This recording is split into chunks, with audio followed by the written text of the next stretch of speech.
Folks, joining us right now, he is the CEO of SecureIt Tactical, largest supplying weapon storage units to U.S. military, and it's our friend Tom Kubiniec. Good afternoon, Tom. Thank you for joining us on the John DePetro Show. How you doing, John? How's your day going? You know, my day is going well, Tom, other than I got to admit, I am frustrated when I see a headline like the dirtbag that punched the police chief in New York City is punched him in the face attacking other officers is just released on bail. It's just another indication, Tom, the defund the police, the assault on the police. This is another example, Tom, where people have to step up and protect themselves and their families. Absolutely. It's and you're seeing it in gun sales and in what people are doing now. A lot of people for the first time are realizing that it's up to them. You know, personal safety and security is at an individual level, which really is what when they wrote the Constitution and gave us the rights, that was the belief that it's up to the individual to handle their personal safety and their security. And Tom, we really saw it with that couple in St. Louis. Here you had, you know, the husband and wife that are both attorneys. The police weren't coming. They had 300 of an angry mob that were threatening to burn down their house. They were going to harm them, kill their dog. They had to act fast. I think that was a turning point because then people realized because you saw that angry mob of protesters and Antifa, they kept walking down the street after they broke into that private neighborhood. They were not about to challenge the husband and wife where he had the AR-15 and she had the 9mm. Correct. Absolutely. And ultimately, I think they win. I think this goes away. And I think that image in this story is if the Democrat Party doesn't get this under control, you're going to see a significant decline in that party. Because I don't care where you fall in the political line, everybody who owns a home believes that to be their safe place. And, you know, they're going to prosecute people for guaranteeing their own personal safety. So the law says now you're supposed to allow a crowd to kill you. I don't see that playing out. I just can't imagine that could happen in this country. Now, Tom, you guide people, as CEO of SecureIt Tactical, you guide people as to what type of weapons they could have to protect themselves, their family, their employees, and also on home defense. Could you touch on that a little bit? Yes. If you're looking at home defense, we just published the article, The Last Line of Defense, which is your home. No matter where you are in the world, the fight has to stop at your door. So if you look at the outside of your home, don't make your home an easy target. If it's thieves, they look for the easy target. If it's a mob, you just got to be ready. But low shrubs, well lit, camera at the door. That'll turn away most people. In your home, when you're looking at home defense, we sell our fast access gun safes. There's a lot of products on the market. We have articles on decentralized storage. Store guns where it makes sense. A big safe in the basement is useless. Small safes located in the front hall closet, kitchen pantry, small safe in your den, 1 or 2 firearms in your master bedroom. Bulk of your collection should be in a guest bedroom closet in secure gun cabinets. Thieves never look there. If somebody does break into your house at night, the other piece of security I'll share with your listeners, if you're armed, stay put. If you're in your bedroom, if it's just you and the wife goes in, if there's a master bathroom off your bedroom, if you've got a closet, she goes in there, calls 911.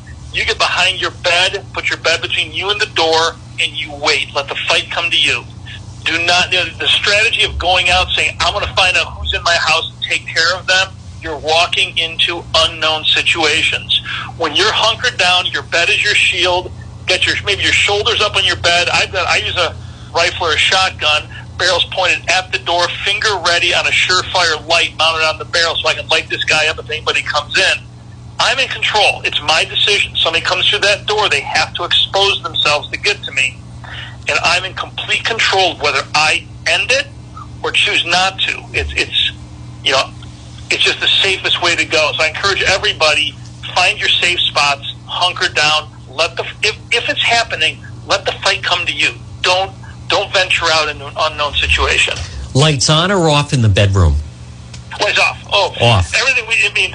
Our products, what we teach is everything is you should be able to open up your gun safe or gun can, however you're securing a gun, in the dark, in silent. We tell everybody when you use our product, or there's a lot of good products, every night before you go to bed for the first 2 weeks, reach down, quietly, calmly, open the lock by touch, open the door, pull out the gun, put it back, close it back up, and then do it every week and never stop doing that. So in the event of a crisis, things go from 0 to 60 really fast. It could be chaotic, it could be loud, it could be confusing. You'll have the muscle memory and the experience to reach down calmly. You're going to open that door up, you're going to arm yourself, and within 3 seconds, you'll be on one knee behind your bed, muzzle at the door. And it can work really, really well if it's practiced. And Tom, what I like is you're not saying take your weapon and now start to patrol and leave the bedroom and go downstairs to find the intruder. No, this is not an offensive situation. This is a defensive situation. And look, in any military conflict, when you're trying to take a hill, trying to take a fortified position, they accept a loss rate of 2 to 3 to 1 because they know taking a secured position is much harder. The advantage is the people who are hunkered down. When you're in one place with your gun pointed at where the threat will come from, you're at a much greater advantage. Folks, again, we're speaking with Tom Kubiniec, who's the CEO of SecureIt Tactical. Tom, I want to go back to that couple in St. Louis. When you have 300 people, he's standing there with the AR-15. They did not rush him. They backed off, and then they just moved on down, to do another house. They eventually did, by the way, assault someone, but they did not assault that couple, and they did not go up. And now he did not even point that AR-15 at them. Just as you say, that acted as the deterrent towards the mob. Yeah, a mob mentality is funny because they're a mob, and it's a mob mentality until you're before a man with a rifle or a woman with a rifle or a handgun. That may be a mob, but one of them has to be the first guy to approach.